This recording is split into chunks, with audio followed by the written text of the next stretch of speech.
Hey, Shalom, Shalom. First and foremost, call halal Yahweh, Ba'ashim Yahushua, Ba'ashim Rakakwadash. Of course, double honors go out to the apostles, bishops, and elders, a great millstone. All right, salutations to the Akim out there on the highways and byways, pushing this truth, all honesty and sincerity. Of course, doing so through the Holy Spirit, by the Holy Spirit. All right, this is Nama with the DC camp, and well, get rid of this.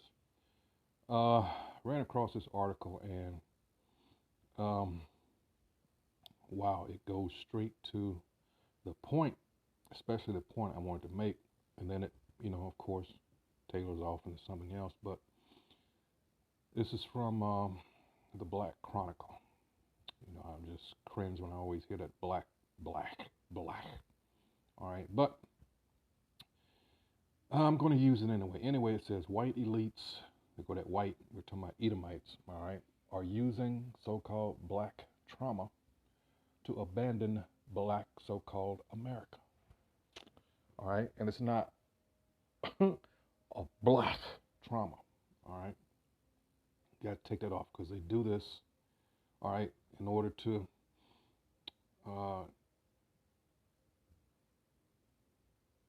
I guess invoke would be the word. This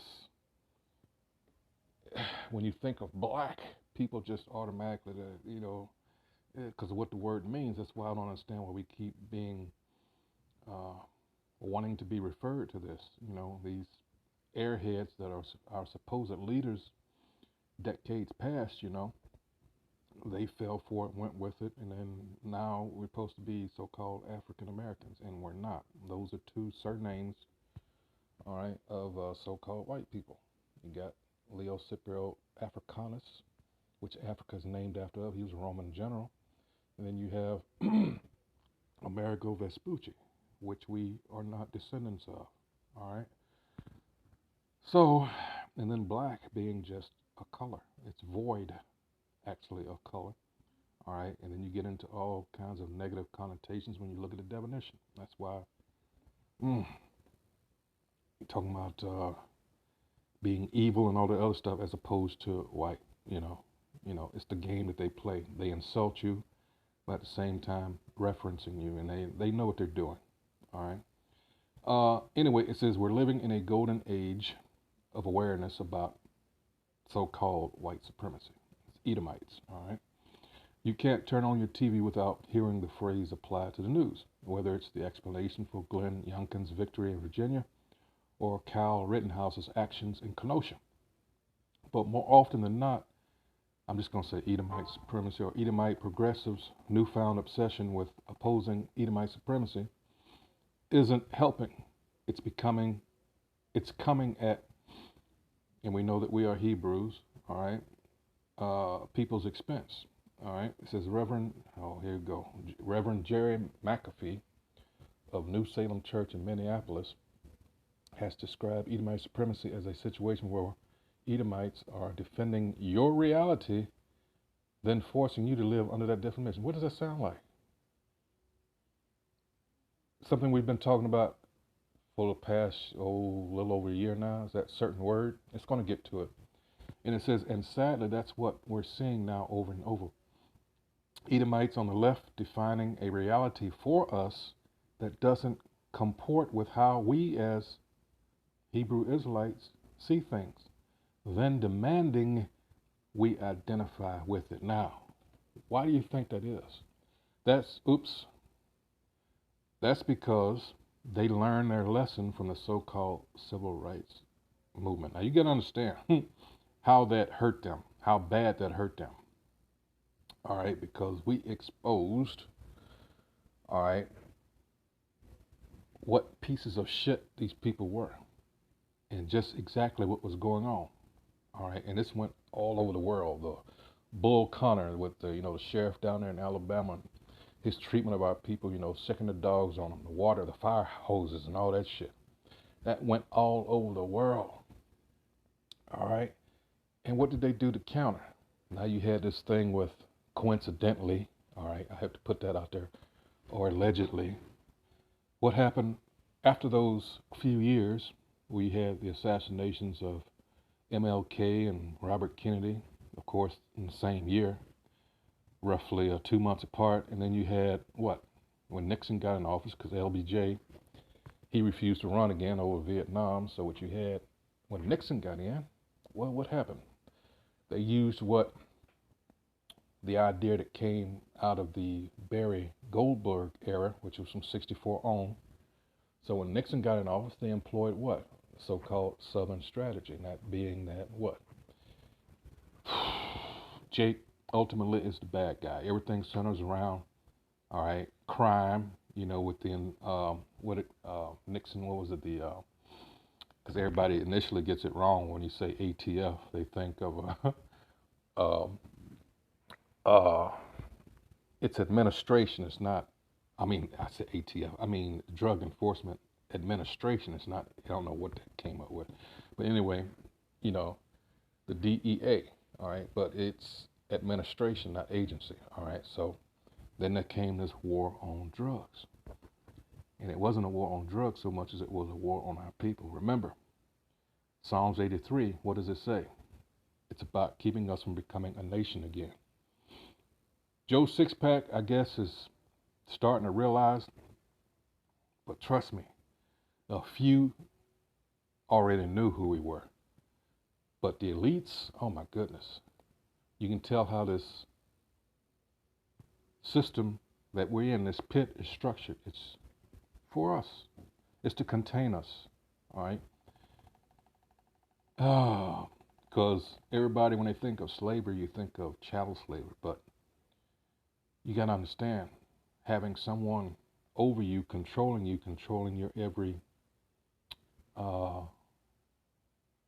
movement, all right, that's slavery, all right? So just because you're not getting whipped, you got to think what's going on up here. The games that are being played, constantly under assault, mentally, emotionally, all right? And now and then, when we can get away with it, well, we'll shoot you like 20 or 40 times, all right? That's what's been going on. It says, Psalms 83:1 says, keep not thou silence, O Most High, hold not thy peace, and be not still, O Most High Yahweh, for though thine enemies make a tumult, and they that hate thee have lifted up a head. Now let's see what that tumult is. All right. Strong's H 1993, and that's Hamah. All right. To be boisterous, be turbulent. All right. Clamorous, disquieted, troubled. All right. Raging. All right. Let's see. By implication, to be in a great, I'm looking at Strong's definition. By implication, to be in great commotion or tumult, to rage, war, bemoan, clamor. All right. Continuing on. It says, they have taken crafty counsel, verse 3, against thy people. What do you think? All these think tanks, all these weird laws. If you remember from after the Civil War, what did they do? Well, they came up with all these weird laws in order to, because the shift was then from so-called chattel, well, it's not so-called, from chattel slavery. And then they had to think, well, where are we going to get all this free labor we've been used to? So what did they do? Here comes the prison industrial complex. So now, Jake, and of course, the 13th Amendment, and you have read it and understand what you're reading, all right? This is that that ploy, all right, says what? Only if you're convicted of a crime, all right? So you therefore are back in slavery. They can do anything they want with you, all right? These are some slick bastards, all right? So that's why we tell people, hey, come out from under this, all right? Get back into the scriptures. And like it says, well, let's get it. John, real quick, and I come back to this. John 8 and 32. It says, and ye shall know the truth, and the truth shall make you free. All right? So let's go back to Psalms 83. All right? knowing what the hell is going on, with the blinders off, you see things very differently. You can see what this devil is doing and has been doing, right? And that's a blessing from, the Most High Yahweh, Yahweh Shai, his son, all right? The Holy Spirit. But our people don't want to listen. Our people, for the most part, can't see past America. And that's due to what, in large part, is going on what I'm reading in this article. This is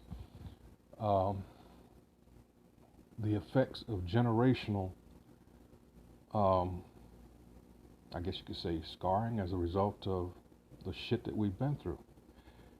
And the scriptures, of course, real quick, I keep going in and out of this, but I'll hopefully finish it up. This is Daniel 9 and 12. And this doesn't apply when we talk about the curses and all that. The prophecies do not apply to the little hats, the people that are over there occupying the land now, all right, the 48ers. This is Daniel 9 and 12, and it says, "And he hath confirmed his words which he spake against us and against our judges that judged us by bringing upon us a great evil. For under the whole heaven have not been done as hath been done upon Jerusalem."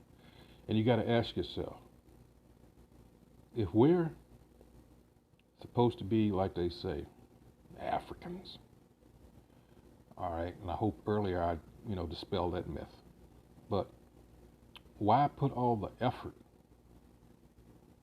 all right, in not wanting us to know the history beyond being brought over here as slaves?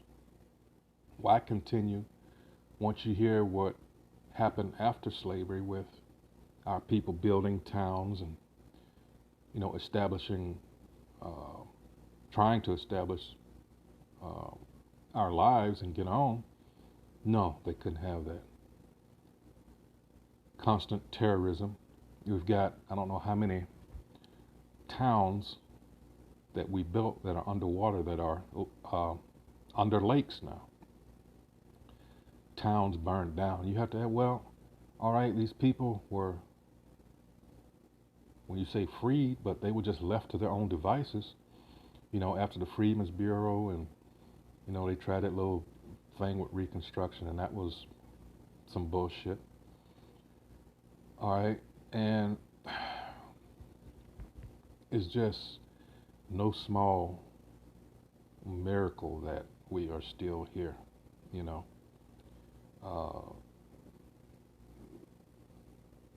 It's wow.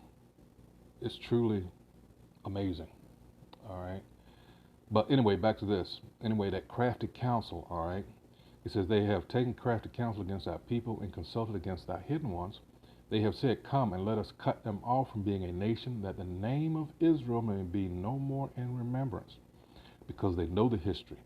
They know what happens when we write with our power. All you have to do is read Judith in the Apocrypha, the 5th chapter. And this is how these other nations thought, and still to this day think, because someone put, I can't remember where it was now, but this has been within the last week, where these Jakes asked these Elamites, these East Indians that were running the store, I can't remember where it was, but they know who we are. They confessed on camera that they knew who we were. So everybody knows, except, we're like that little, and just for purposes in this video, those special education children, what we call retarded, everybody knows, all right, but that child being representative of us as a people, he's, but everybody's looking at him like, wow. Anyway, it says first, and who was the first one? The tabernacles of Edom. And anyway, it says, "For they have consulted together with one consent." Sorry, verse 5. "They are confederate against thee." So all these nations know who we are, because they all participated in our downfall. First Maccabees 2 and 10. In fact, let me get that real quick.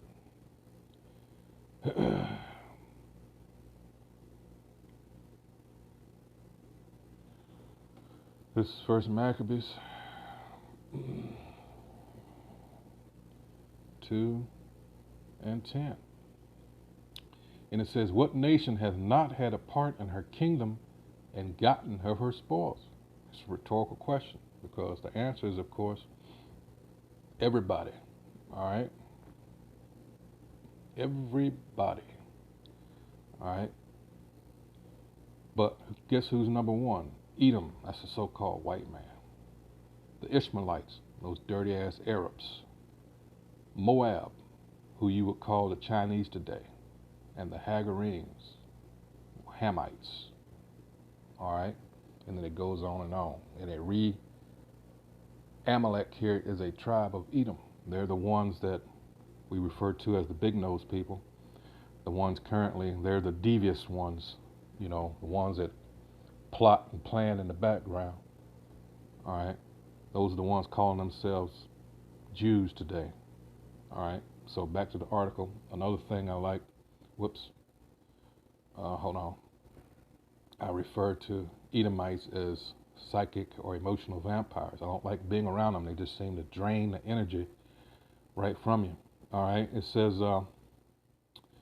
we're living in a golden age of awareness about Edomite supremacy. You can't turn on your TV without hearing the phrase applied to the news, whether it's the explanation for Glenn Youngkin's victory in Virginia or Kyle Rittenhouse's actions in Kenosha. But more often than not, Edomite progressives' newfound obsession with opposing Edomite supremacy isn't helping. It's coming at Israelites' expense. All right, and it goes in that what we're here. Now we go back. Take the Rittenhouse trial. Though Kyle Rittenhouse shot 3 Edomite men, killing 2 of them, he has been described as a Edomite supremacist and an Edomite supremacist on countless media outlets. And you have to ask yourself, why? With some even misreporting the facts and writing that he killed Israelites. There is a mass effort underway to gaslight, and that's the term that I hope you're familiar with. If you're not, do so. Familiarize yourself with that, because that's what's going on.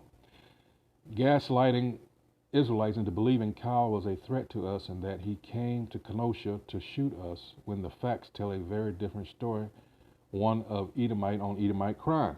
All right, and I just explained gaslighting. It did itself up here earlier. All right, and it says, here it is. Look at this thing that's floating. It says, and this is what the Reverend said. He just happened to be right on the nose. It says, describe Edomite supremacy as a situation where Edomites are defining your reality and then forcing you to live under that definition. That's what's been going on. All right. Think of, like I said, they learned their lesson from the so-called civil rights movement. So now whenever there's a big march with our people, guess who's joining in to help siphon some of that energy off? All right, let's go. I had pulled it up. Psychic vampire. It says, or energy vampire is a fictional and religious creature said to feed off the life force of other creatures. The term can also be used to describe a person who gets increased energy around other people, but leaves those other people exhausted or drained of energy. And that's what these Edomites do. That's why I don't like to be around them, because it's just, personally, it's just draining to me. All right. Here goes a tweet from Darvio Morrow. He says, in Kenosha, he says, I don't know why we mad anyway.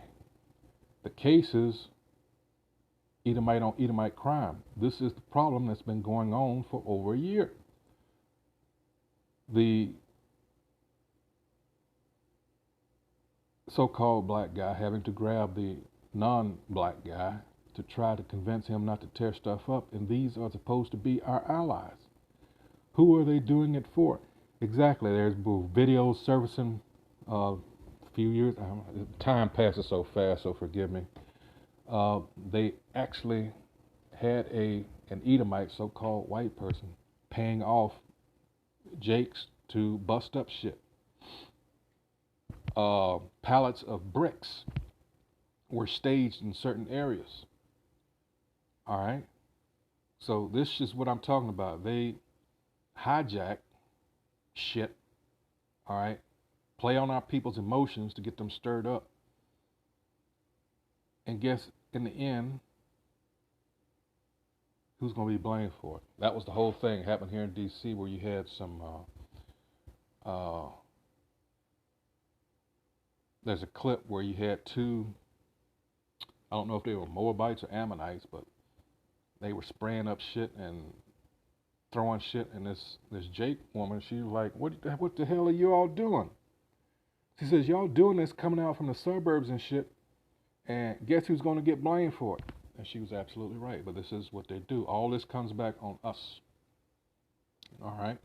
He says, speaking of those riots, it's not just that Edomite progressives demur from calling out and stopping the violence. The riots in Minneapolis in the wake of George Floyd's killing represented one of the worst cases of Edomite supremacy that we've ever seen. All right?